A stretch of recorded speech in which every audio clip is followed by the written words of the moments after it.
Hey guys, Pastor Mark here in Ephesus. I'm at the huge theater in Ephesus that they built, 25,000 people here. And if you go down to the bottom and you just talk, it echoes all the way up here. And way off in the distance, there was water that came right up, and you can see the road that goes right up to the big theater here.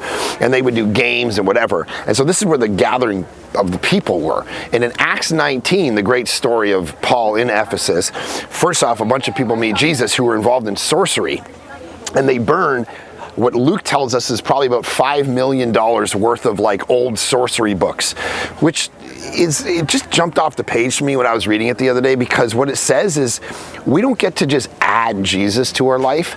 We actually have to walk away from some stuff in our life. These people said we were involved in false religion, we met Jesus, and we actually need to walk away from some stuff, not just add Jesus to our already existing life.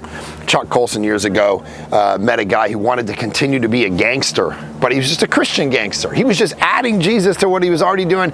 And Colson said, you can't just be a Christianized version of what you already are and what you're determined to remain. You've actually got to become something different. So this huge change and transformation happened in their life. And then this city didn't like it, because it means that the people weren't buying their sorcery stuff. It means they weren't buying the Artemis statues. And so they get mad, and they actually dragged Aristarchus and Gaius, who were the companions of Paul, into this theater.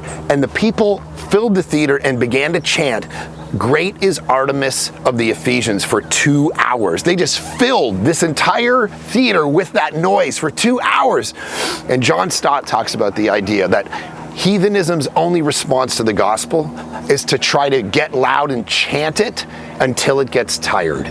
And here's the thing for you and me. As we think about a place like this, when people approach, even when God puts his finger on something in our life, or people around us might challenge us with something, some sin or something about us, do we just chant and put our fingers in our ears and go, we don't want to hear it? Or do we let the gospel actually confront us?